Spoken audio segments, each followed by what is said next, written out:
Hello, everyone. Welcome back to the Whaling Hour. Sorry, I'm a little frazzled today.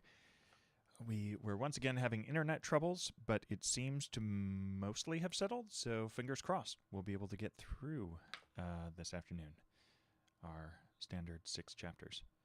Also, one of the things to note as I do this week after week is like how long I go between haircuts and just how much crazy seeps in. All right, here we go. Oh, there's some exciting stuff today. Let's see, we left off with chapter 105. And so,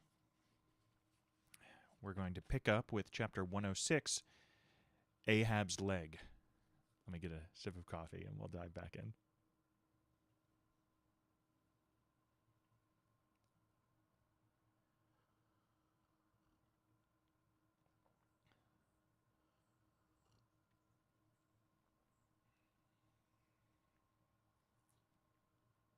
All right, here we go.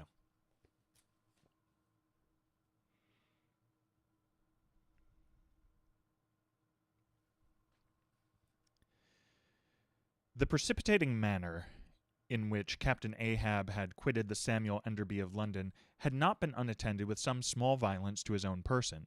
He had lighted with such energy upon a thwart of his boat that his ivory leg had received a half-splintering shock.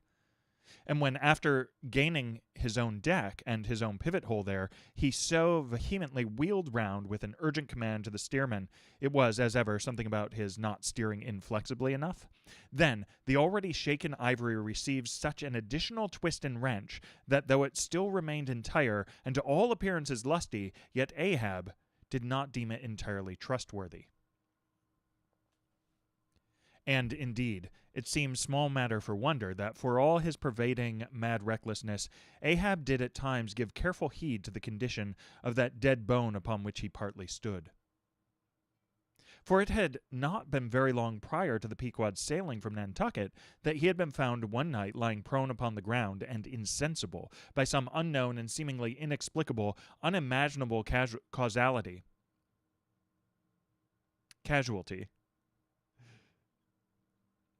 Let me do that sentence again.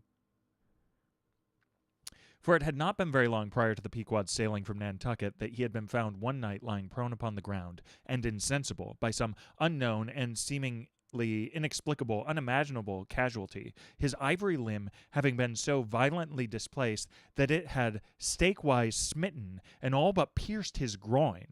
Nor was it without extreme difficulty that the agonizing wound was entirely cured. Nor, at the time, had it failed to enter his monomaniac mind that all the anguish of that then-present suffering was but the direct issue of a former woe, and he too plainly seemed to see that as the most poisonous reptile of the marsh perpetuates his kind as inevitably as the sweetest songster of the grove, so equally, with every felicity, all miserable events do naturally beget their like. Yea, more than equally, thought Ahab, since both the ancestry and posterity of grief go further than the ancestry and posterity of joy. For, not to hint of this, that it is an inference from certain canonic teachings that while some natural enjoyments here shall have no children born to them for the other world, but on the contrary shall be followed by the joy childlessness of all hell's despair, whereas some guilty mortal miseries shall still fertilely beget to themselves an entirely progressive progeny of griefs beyond the grave. Not at all to hint of this, there still seems an inequality in the deeper analysis of the thing. For, thought Ahab, while even the highest earthly felicities ever have a certain unsignifying pettiness lurking in them, but at bottom all heart woes a mystic significance, and in some men an archangelic grandeur. So do their diligent tracings out not belie the obvious deduction. To trail the genealogies of these high mortal miseries carries us at last among the sourceless primogenitures of the gods.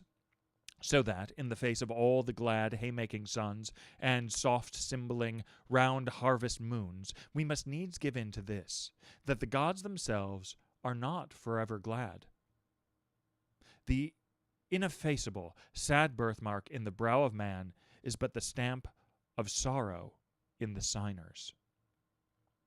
Unwittingly, here a secret has been divulged, which perhaps might more properly, in set way, have been disclosed before. With many other particulars concerning Ahab, always had it remained a mystery to some why it was that for a certain period, both before and after the sailing of the Pequod, he had hidden himself away with such Grand Lama-like exclusiveness, and for that one interval sought speechless refuge, as it were, among the marble senate of the dead. Captain Peleg's brooded reason for this thing appeared to be by no means adequate, though indeed, as touching all Ahab's deeper part, every revelation partook more of significant darkness than of explanatory light. But in the end, it all came out. This one matter did, at least. That direful mishap was at the bottom of his temporary recluseness. And not only this, but to that ever-contracting dropping circle ashore, who for any reason possessed the privilege of a less banned approach to him, to that timid circle, the above-hinted casualty, remaining, as it did, moodily unaccounted for by Ahab, invested itself with terrors, not entirely underived from the land of spirits and of whales, so that, through their zeal for him, they had all conspired, so far as in them lay, to muffle up the knowledge of this thing from the others. And hence it was that not till a considerable interval had elapsed did it transpire upon the Pequod's decks. But be all this as it may, let the unseen, ambiguous synod in the air, or the vindictive princes and potentates of fire have to do or not with earthly Ahab, yet in this present matter of his leg he took plain, practical procedures. He called the carpenter. And when that functionary appeared before him, he bade him without delay set about making a new leg, and directed the mates to see him supplied with all the studs and joists of jaw ivory, sperm whale, which had thus far been accumulated on the voyage, in order that a careful selection of the stoutest, clearest grained stuff might be secured. This done, the carpenter received orders to have the leg completed that night, and to provide all the fittings for it, independent of those pertaining to the distrusted one in use. Moreover, the ship's forge was ordered to be hoisted out of its temporary idleness in the hold, and, to accelerate the affair, the blacksmith was commanded to proceed at once to the forging of whatever iron contrivances might be needed.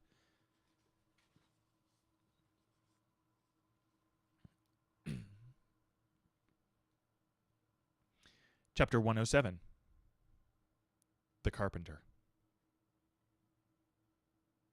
Seat thyself sultanically among the moons of Saturn, and take high abstracted man alone, and he seems a wonder, a grandeur, and a woe. But from the same point, take mankind in mass, and for the most part they seem a mob of unnecessary duplicates, both contemporary and hereditary. But most humble though he was, and far from furnishing an example of the high, humane abstraction, the Pequod's carpenter was no duplicate. Hence, he now comes in person on this stage. Like all seagoing ship carpenters, and more especially those belonging to whaling vessels, he was, to a certain off-handed, practical extent, alike experienced in numerous trades and callings collateral to his own. The carpenter's pursuit being the ancient and outbranching trunk of all of those numerous handicrafts which more or less have to do with wood as an auxiliary material. But besides the application to him of the generic remark above, this carpenter of the Pequod was singularly efficient in those 1,000 nameless mechanical emergencies continually recurring in a large ship upon a 3 or 4 years' voyage in uncivilized and far distant seas. For not to speak of his readiness in ordinary duties, repairing stove boats, sprung spars, reforming the shape of clumsily bladed oars, inserting bullseyes in the deck, or new tree nails in the side planks, and other miscellaneous matters more directly pertaining to his special business, he was, moreover, unhesitatingly expert in all manner of conflicting aptitudes, both useful and capricious. The one grand stage where he enacted all his various parts so manifold was his vice-bench, a long, rude, ponderous table, furnished with several vices of different sizes, and both of iron and of wood. At all times, except when whales were alongside, this bench was securely lashed athwart ships, against the rear of the try-works. A belaying pin is found too large to be easily inserted into its hole. The carpenter claps it into one of his ever-ready vices and straightway files it smaller. A lost land bird of strange plumage strays on board, and is made a captive. Out of clean-shaved rods of right whalebone and cross beams of sperm whale ivory, the carpenter makes a pagoda-looking cage for it. An oarsman sprains his wrist. The carpenter concocts a soothing lotion. Stubb longs for vermilion stars to be painted upon the blade of his every oar. Screwing each oar in his big vise of wood, the carpenter symmetrically supplies the constellation. A sailor takes a fancy to wear shark bone earrings. The carpenter drills his ears. Another has the toothache. The carpenter outpincers, and clapping one hand upon his bench, bids him be seated there. But the poor fellow unmanageably winces under the unconcluded operation. Whirling round the handle of his wooden vise, the carpenter signs him to clap his jaw in that, if he would have him draw the tooth. Thus, the carpenter was prepared at all points, and alike indifferent and without respect in all. Teeth he accounted bits of ivory, heads he deemed but top blocks, men themselves he lightly held for capstans. But while now upon so wide a field thus variously accomplished, and with such liveliness of expertness in him too, all this would seem to argue some uncommon vivacity of intelligence, but not precisely so. For nothing was this man more remarkable than for a certain impersonal stolidity, as it were. Impersonal, I say, for it so shaded off into the surrounding infinite of things that it seemed one with the general stolidity discernible in the whole visible world, which was pauselessly active in uncounted modes, still eternally holds its peace and ignores you, though you dig foundations for cathedrals. Yet was this half-horrible stolidity in him involving, too, as it appeared, an all-ramifying heartlessness. Yet was it oddly dashed at times with an old, crutch-like, antediluvian, wheezing humorousness, not unstreaked now and then with a certain grizzled wittiness, such as might have served to pass the time during the midnight watch on the bearded forecastle of Noah's Ark. Was it that this old carpenter had been a lifelong wanderer, whose much rolling to and fro not only had gathered no moss, but, what is more, had rubbed off whatever small outward clingings might have originally pertained to him? He was a stripped abstract, an unfractioned integral, uncompromised as a newborn babe, living without premeditated reference to this world or the next. You might almost say that this strange uncompromisedness in him involved a sort of unintelligence, for in his numerous trades he did not seem to work so much by reason or by instinct or simply because he had been tutored to it, or by any intermixture of all these, even or uneven, but merely a kind of deaf and dumb, spontaneous, literal process. He was a pure manipulator. His brain, if he had ever had one, must have early oozed along into the muscles of his fingers. He was like one of those unreasoning but still highly useful multum in parvo, Sheffield contrivances assuming the exterior, though a little swelled, of a common pocket knife, but containing not only blades of various sizes, but also screwdrivers, corkscrews, tweezers, awls, pens, rulers, nail files, countersinkers. So if his superiors wanted to use the carpenter for a screwdriver, all they had to do was open that part of him, and the screw was fast. Or if for tweezers, take him up by the legs. And then they were. Yet, as previously hinted, this omnitooled, open and shut carpenter was, after all, no mere machine of an automaton. If he did not have a common soul in him, he had a subtle something that was somehow anomalously did its duty. What that was, whether essence of quicksilver or a few drops of hartshorn, there is no telling. But there it was, and there it had abided now for some 60 years or more.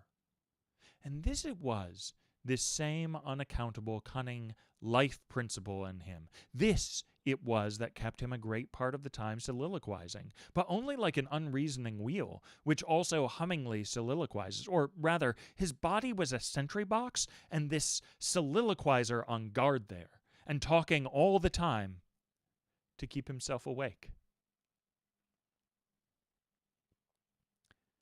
Chapter 108. Ahab and the Carpenter.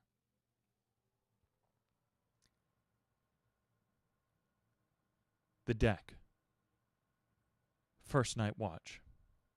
Carpenter, standing before his vice bench, and by the light of 2 lanterns, busily filing the ivory joist for the leg, which joist is firmly fixed in the vice. Slabs of ivory, leather straps, pads, screws, and various tools of all sorts lying about the bench. Forward, the red flame of the forge is seen, where the blacksmith is at work.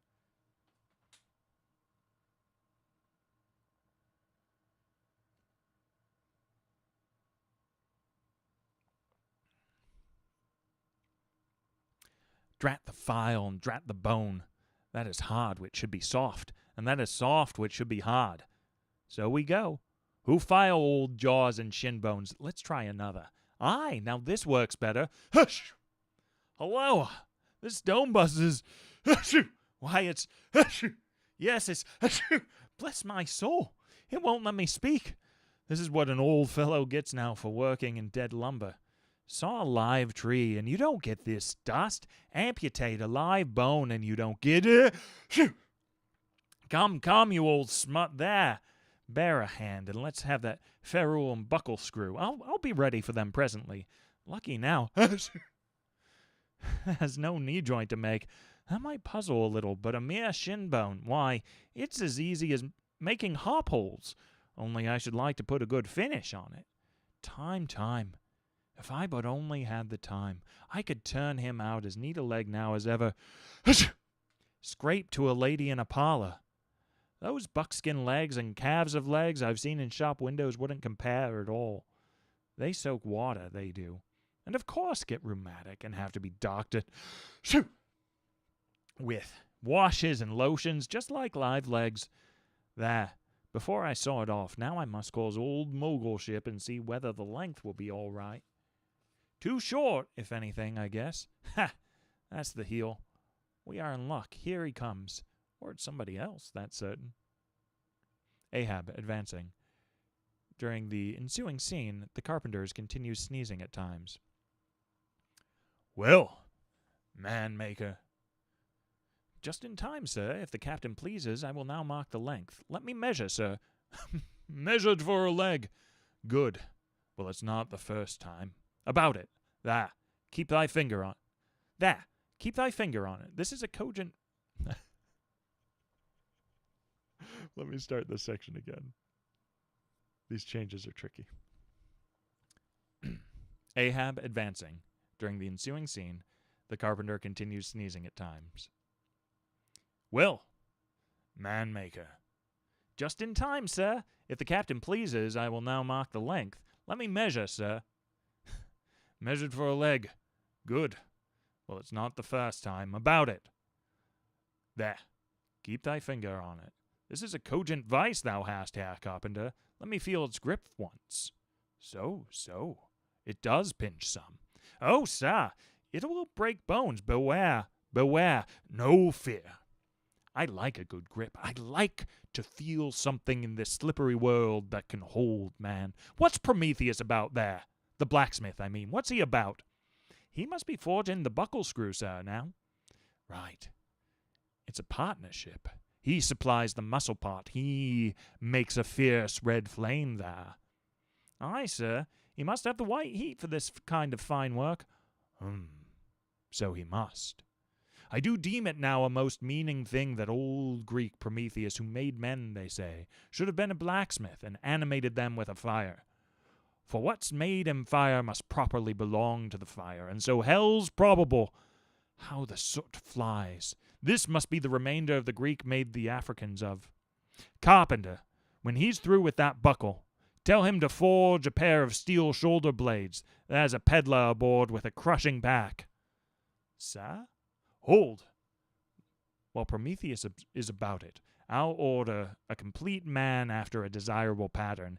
Imprimis, 50 feet high in his socks, then chest modeled after the Thames Tunnel, then legs with roots to 'em to stay in one place, then arms 3 feet through at the wrist, no heart at all, brass forehead, and about 1/4 of an acre of fine brains. And let me see, shall I order eyes to see outwards? No. But put a skylight on top of his head to illuminate inwards. There. Take the order, and away. Now what's he speaking about? And who's he speaking to, I should like to know? Shall I keep standing here? Aside. 'Tis but indifference architecture to make a blind dome. Here's one. No. 'Tis but indifferent architecture to make a blind dome. Here's one. No. I must have a lantern. "Ho, ho, that's it, hey? Here are two, sir. One will serve in my turn." "What art thou thrusting that thief-catcher in my face for, man?" "Thrusted light is worse than presented pistols." "I thought, sir, that you spoke to Carpenter." "Carpenter? Why, but no. A very tidy, and I may say an extremely gentlemanlike sort of business thou art in here, Carpenter. Or wouldst thou rather work in clay?" "Sir, clay? Clay, sir? That's mud. We leave clay to ditchers, sir." "The fellow's impious." "What art thou sneezing about?" "Bone is rather dusty, sir." "Take the hint, then, and when thou art dead, never bury thyself under living people's noses." "Sir? Oh, I guess so, yes. Oh, dear." "Look ye, Carpenter, I dare say thou callest thyself a right good workmanlike workman, eh? Well, then, will it speak thoroughly? Well for thy work. When I come to mount this leg thou makest, I shall nevertheless feel another leg in the same identical place with it. That is, Carpenter, my old lost leg, the flesh and blood one, I mean. Canst thou not drive that old Adam away?" "Truly, sir, I begin to understand somewhat now. Yes, I have heard something curious on that score, sir, how that a dismasted man never entirely loses the feeling of his old spar, but it will be still pricking him at times. May I humbly ask if it be really so, sir?" "It is, man. Look, put thy live leg here, in the place where mine once was. So now, here is only one distinct leg to the eye, yet two to the soul. Where thou feelest tingling life, there, exactly there to a hair do I. Is't a riddle?" "I should humbly call it a poser, sir." "Hist, then. How dost thou know that some entire living, thinking thing may not be invisibly and uninterpenetratingly standing precisely where thou now standest? Aye, and standing there, in thy spite, in thy most solitary hours, then dost thou not fear eavesdroppers? Hold, don't speak. And if I still feel the smart of my crushed leg, though it be now so long dissolved, then why mayest not thou, Carpenter, feel the fiery pains of hell forever, and without a body? Ha!" "Good Lord! Truly, sir, if it comes to that, I must calculate over again. I think I didn't carry a small figure, sir." "Look ye, pudding-head should never grant premises.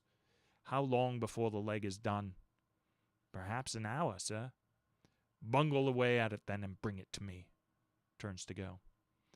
"Oh, life! Here I am, proud as a Greek god, and yet standing deader to this blockhead for a bone to stand on. Cursed be that mortal inter-indebtedness which will not do away with ledgers. I would be free as air, and I'm down in the whole world's books. I am so rich, I could have given bid for bid with the wealthiest praetorians at the auction of the Roman Empire, which was the world's.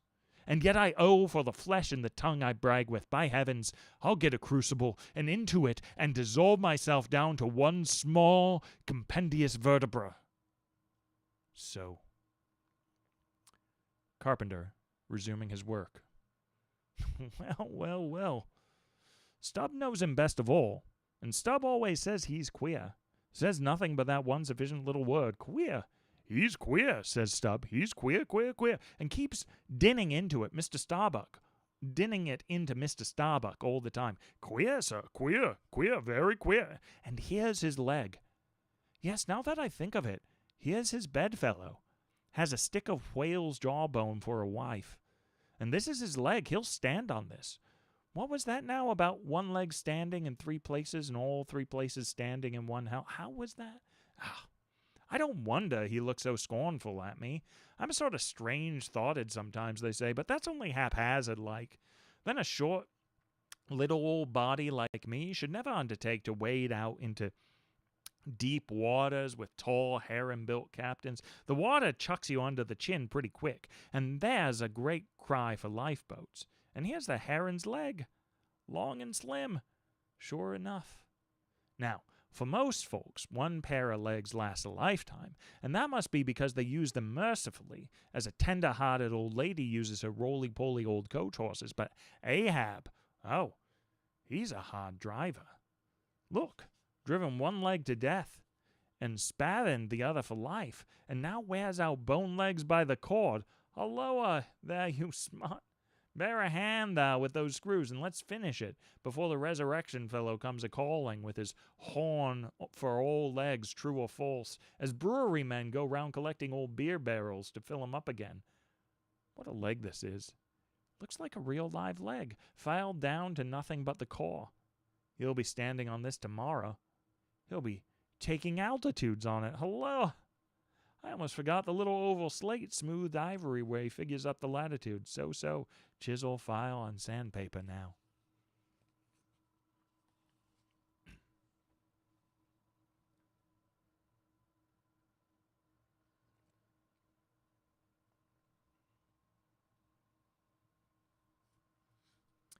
Chapter 109. Ahab and Starbuck in the cabin. According to usage, they were pumping the ship next morning, and lo, no inconsiderable oil came up with the water. The cask below must have sprung a bad leak. Much concern was shown, and Starbuck went down into the cabin to report this unfavorable affair. Footnote: in sperm whalemen with any considerable quantity of oil on board, it is a regular, semi-weekly duty to conduct a hose into the hold and drench the casks with seawater, which afterwards, at varying intervals, is removed by the ship's pumps. Hereby the casks are sought to be kept damply tight, while by the changed character of the withdrawn water, the mariners readily detect any serious leakage in the precious cargo. Now, from the south and west, the Pequod was driving nigh to Formosa and the Bashi Isles, between which lies one of the tropical outlets from the China waters into the Pacific, and so Starbuck found Ahab with a general chart of the Oriental archipelagos spread before him, and another separate one representing the long eastern coast of the Japanese islands, Nippon, Matsumae, and Shikoku, with his snow-white new ivory leg braced against the screwed leg of his table, and with a long pruning hook of a jackknife in his hand, the wondrous old man, with his back to the gangway door, was wrinkling his brow and tracing his old courses again. "Who's there?" hearing the footstep at the door, but not turning round to it. "On deck, begone!" "Captain Ahab." "It is I. The oil in the hold is leaking, sir. We must up Burton's and break out." "Up Burton's and break out? Now that we are nearing Japan, heave to here for a week to tinker a parcel of old hoops?" "Either do that, sir, or waste in one day more oil than we may make it good in a year. What we come 20,000 miles to get is worth saving, sir." So it is, if we get it." "I was speaking of the oil in the hold, sir." "And I was not speaking or thinking of that. Begone! Let it leak.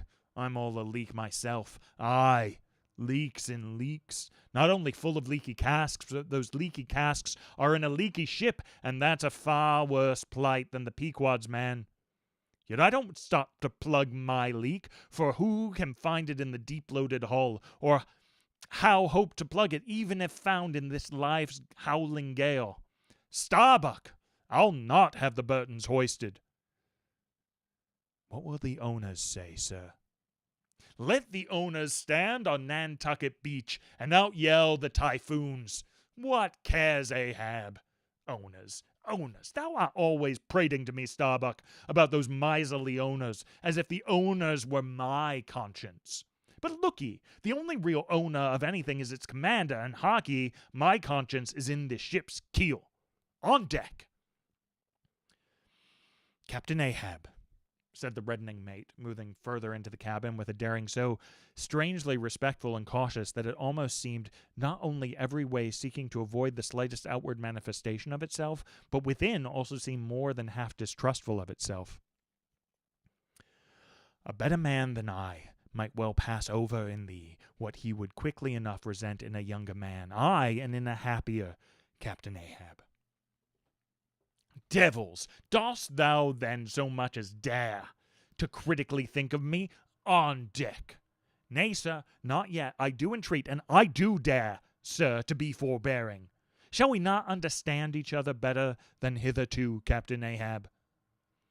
Ahab seized a loaded musket from the rack, forming part of most South Seamen's cabin furniture, and pointing it towards Starbuck, exclaimed, "There is one God that is Lord over the earth, and one captain that is Lord over the Pequod. On deck!" For an instant, in the flashing eyes of the mate and his fiery cheeks, you would have almost thought that he had really received the blaze of the leveled tube. But, mastering his emotion, he half calmly rose, and as he quitted the cabin, paused for an instant and said,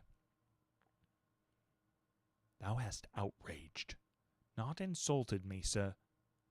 But for that I ask thee not to beware of Starbuck. Thou wouldst but laugh, but let Ahab beware of Ahab. Beware of thyself, old man. He waxes brave, but nevertheless obeys. Most careful bravery that," murmured Ahab as Starbuck disappeared. "What's that he said? Ahab, beware of Ahab. There's something there." Then, unconsciously using the musket for a staff, with an iron brow he paced to and fro in the little cabin, but presently the thick plates of his forehead relaxed, and returning the gun to the rack, he went to the deck. "Thou art but too good a fellow, Starbuck," he said lowly to the mate, then raising his voice to the crew, "Furl the t'gallant sails, and close reef the topsails, fore and aft, back the mainyard, up Burton's, and break out in the main hold." It was perhaps vain to surmise exactly why it was that, as respecting Starbuck, Ahab thus acted. It may have been a flash of honesty in him, or mere prudential policy, which, under the circumstances, imperiously forbade the slightest symptom of open disaffection, however transient, in the important chief officer of his ship. However it was, his orders were executed, and the Burtons were hoisted.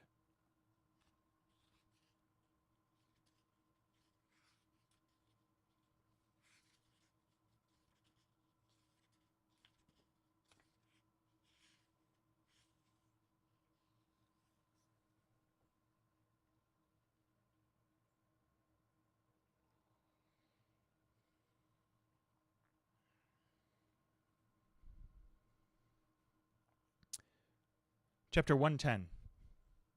Queequeg in his coffin. Upon searching, it was found that the casks last struck into the hole were perfectly sound, and that the leak must be further off. So, it being calm weather, they broke out deeper and deeper, disturbing the slumbers of the huge ground-tier butts, and from that black midnight sending those gigantic moles into the daylight above. So deep did they go, and so ancient and corroded and weedy the aspect of the lowermost puncheons, that you almost looked next for some mouldy cornerstone cask containing coins of Captain Noah, with copies of the posted placards vainly warning the infatuated old world from the flood. Tierce after tierce, too, of water and bread and beef, and shooks of staves, and iron bundles of hoops were hoisted out, till at last the piled decks were hard to get about, and the hollow hull echoed underfoot, as if you were treading over empty catacombs, and reeled and rolled in the sea like an air-freighted demijohn.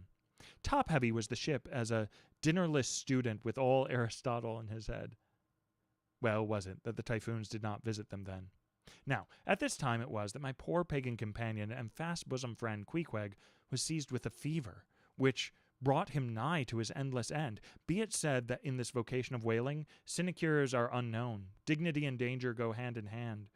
Till you get to be captain, the higher you rise, the harder you toil. So with poor Queequeg, who as harpooner must not only face all the rage of the living whale, but, as we have elsewhere seen, mount his dead back in a rolling sea, and finally descend into the gloom of the hold, and bitterly sweating all day in that subterraneous confinement, resolutely manhandle the clumsiest casks, and see to their stowage. To be short, among whalemen, the harpooneers are the holders, so called. Poor Queequeg. When the ship was about half disemboweled, you should have stooped over the hatchway and peered down upon him there, where, stripped to his woolen drawers, the tattooed savage was crawling about amid that dampness and slime like a green-spotted lizard at the bottom of a well. And a well or an ice-house it somehow proved to him, poor pagan, where, strange to say, for all the heat of his sweatings, he caught a terrible chill which lapsed into a fever, and at last, after some days' suffering, laid him in his hammock, close to the very sill of the door of death. How he wasted and wasted away in those few long lingering days, till there seemed but little left of him but his frame and tattooing. But as all else in him thinned, and his cheekbones grew sharper. His eyes, nevertheless, seemed growing fuller and fuller. They became a strange softness of luster, and mildly but deeply looked out at you from his sickness, a wondrous testimony to that immortal health in him which could not die or be weakened. And like circles on the water, which as they grow fainter expand, so his eyes seemed rounding and rounding, like the rings of eternity.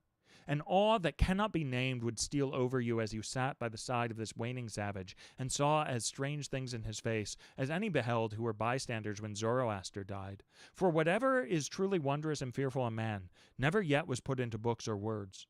And the drawing near of death, which alike levels all, alike impresses all with the last revelation, which only an author from the dead could adequately tell, so that, let us say it again, no dying Chaldee or Greek had higher and holier thoughts than those whose mysterious shades you saw creeping over the face of poor Queequeg, as he quietly lay in his swaying hammock, and the rolling sea seemed gently rocking him to his final rest, and the ocean's invisible flood tide lifted him higher and higher towards his destined heaven. Not a man of the crew but gave him up, and as for Queequeg himself, what he thought of his case was forcibly shown by a curious favor he asked. He called one to him in the gray morning watch, when the day was just breaking, and taking his hand, said that while in Nantucket he had chanced to see certain little canoes of dark wood, like the rich warwood of his native isle, and upon inquiry he had learned that all whalemen who died in Nantucket were laid in those same dark canoes, and that the fancy of being so laid had much pleased him, for it was not unlike the custom of his own race, who, after embalming a dead warrior, stretched him out in his canoe, and so left him to be floated away to the starry archipelagos. For not only do they believe that the stars are isles, but that far beyond all visible horizons their own mild, uncontinented seas interflow with the blue heavens, and so form the white breakers of the Milky Way. He added that he shuddered at the thought of being buried in his hammock, according to the usual sea custom, tossed like something vile to the death-devouring sharks. No, he desired a canoe like those of Nantucket, all the more congenial to him, being a whaleman, that, like a whaleboat, these coffin canoes were without a keel, though that involved but uncertain steering and much leeway down the dim ages. Now when this strange circumstance was made known aft, the carpenter was at once commanded to do Queequeg's bidding, whatever it might include. There was some heathenish, coffin-colored old lumber aboard, which, upon a long previous voyage, had been cut from the aboriginal groves of the Lackaday Islands, and from these dark planks the coffin was recommended to be made. No sooner was the carpenter apprised of the order than, taking his rule, he forthwith, with all the indifferent promptitude of his character, proceeded into the forecastle and took Queequeg's measure with great accuracy, regularly chalking Queequeg's person as he shifted the rule. "Ah, poor fellow, he'll have to die now," ejaculated the Long Island sailor. Going to his vice bench, the carpenter, for convenience sake and general reference, now transferringly measured onto it the exact length the coffin was to be, and then made the transfer permanent by cutting 2 notches at its extremities. This done, he marshaled the planks and his tools, and to work. When the last nail was driven, and the lid duly planed and fitted, he lightly shouldered the coffin and went forward with it, inquiring whether they were ready yet for it in that direction.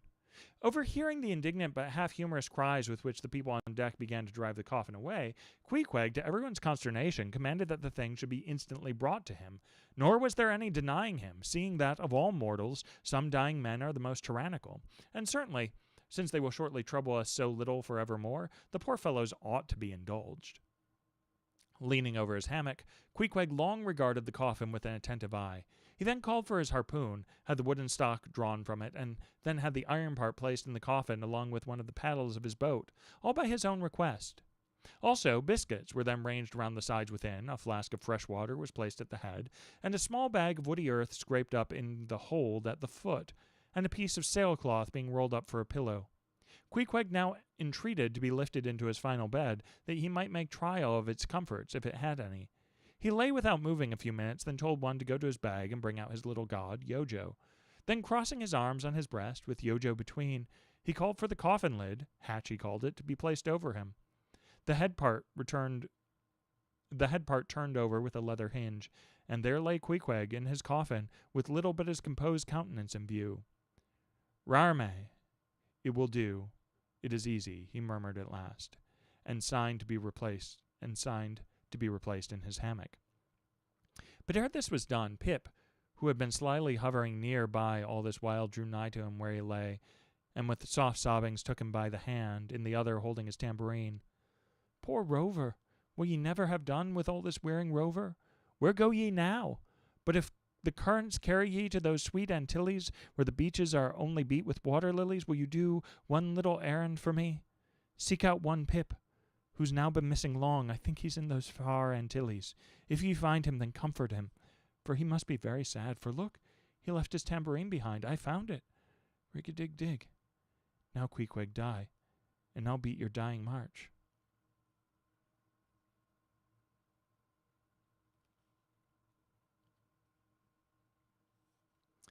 I have heard, murmured Starbuck, gazing down the scuttle, that in violent fevers men all ignorance have talked in ancient tongues, and that when that mystery is probed, it turns out always that in their wholly forgotten childhood those ancient languages had been really spoken in their hearing by some lofty scholars.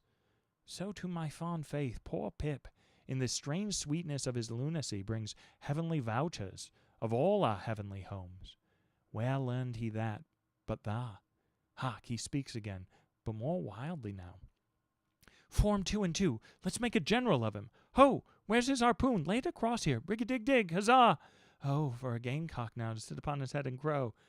Queequeg dies game. Mind ye that. Queequeg dies game. Take ye good heed of that. Queequeg dies game. I say game, game, game. But base little Pip, he died a coward. Died all a shiver out upon Pip. Hark ye, if ye find Pip, tell all the Antilles he's a runaway, a coward, a coward, a coward. Tell them he jumped from a whaleboat. I'd never beat my tambourine over base Pip and hail him a general if he were once more dying here. No, no. Shame upon all cowards, shame upon them. Let him go drown like Pip that jumped from a whaleboat. Shame, shame.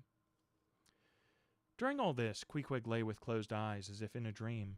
Pip was led away, and the sick man was replaced in his hammock. But now that he had apparently made every preparation for death, now that his coffin was proved a good fit, Queequeg suddenly rallied.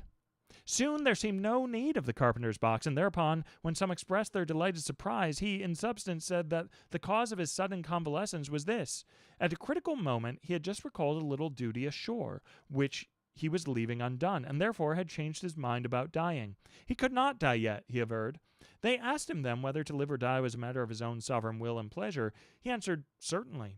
In a word, it was Queequeg's conceit that if a man made up his mind to live, mere sickness could not kill him. Nothing but a whale or a gale or some violent, ungovernable, unintelligent destroyer of that sort. Now, there is this noteworthy difference between savage and civilized. That while a sick civilized man may be 6 months convalescing, generally speaking, a sick savage is almost half well again in a day. So, in good time, my Queequeg gained strength, and at length, after sitting on the windlass for a few indolent days, but eating with a vigorous appetite, he suddenly leapt to his feet, threw out his arms and legs, gave himself a good stretching, yawned a little bit, and then springing into the head of his hoisted boat and poising a harpoon, pronounced himself fit for a fight. With a wild whimsiness, he now used his coffin for a sea chest, and, emptying into it his canvas bag of clothes, set them in order there. Many spare hours he spent in carving the lid with all manner of grotesque figures and drawings, and it seemed that hereby he was striving, in his rude way, to copy parts of the twisted tattooing on his body. And this tattooing had been the work of a departed prophet and seer of his island, who, by those hieroglyphic marks, had written out on his body a complete theory of the heavens and the earth, and a mystical treatise on the art of attaining truth, so that Queequeg, in his own proper person, was a riddle to unfold. A wondrous work in one volume, but whose mysteries not even himself could read, though his own live heart beat against them. And these mysteries were, therefore, destined in the end to moulder away with the living parchment whereon they were inscribed, and so be unsolved to the last. And this thought it must have been, which suggested to Ahab that wild exclamation of his, when one morning, turning away from surveying poor Queequeg, "Oh, devilish tantalization of the gods!"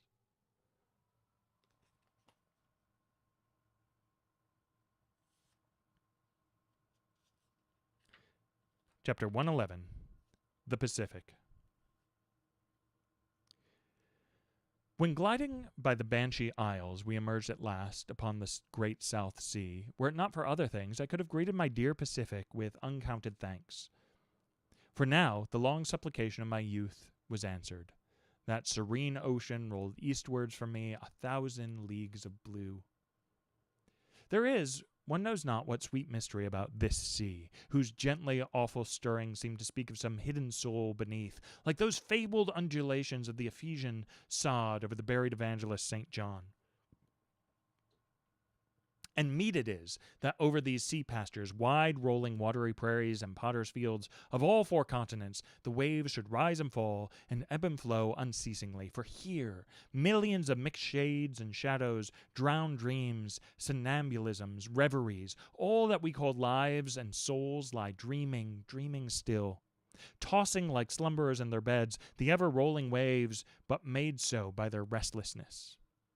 To any meditative Magian rover, the serene Pacific, once beheld, must ever after be the sea of his adoption. It rolls the midmost waters of the world, the Indian Ocean and Atlantic being but its arms. The same waves washed the moles of the new-built Californian towns, but yesterday planted by the recentest race of men, and lave the faded but still gorgeous skirts of Asiatic islands older than Abraham, while all between float Milky Ways of coral isles and low-lying, endless, unknown archipelagos and impenetrable Japans. Thus this mysterious divine Pacific zones the world's whole bulk about, makes all coasts one bay to it, seems the tide-beating heart of the earth. Lifted by those eternal swells, you needs must own the seductive god, bowing your head to Pan. But few thoughts of Pan stirred Ahab's brain, as standing like an iron statue at his accustomed place beside the mizzen rigging, with one nostril he unthinkingly snuffed the sugary musk from the Banshee Isles, in whose sweet woods mild lovers must be walking, and with the other unconsciously inhaled the salt breath of the new-found sea, that sea in which the hated white whale must even then be swimming.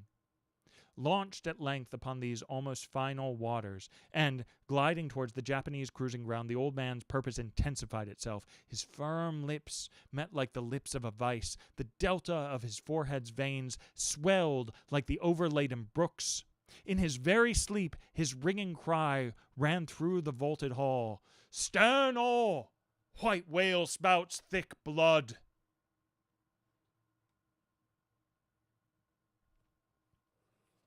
All right, I think that does it for this week.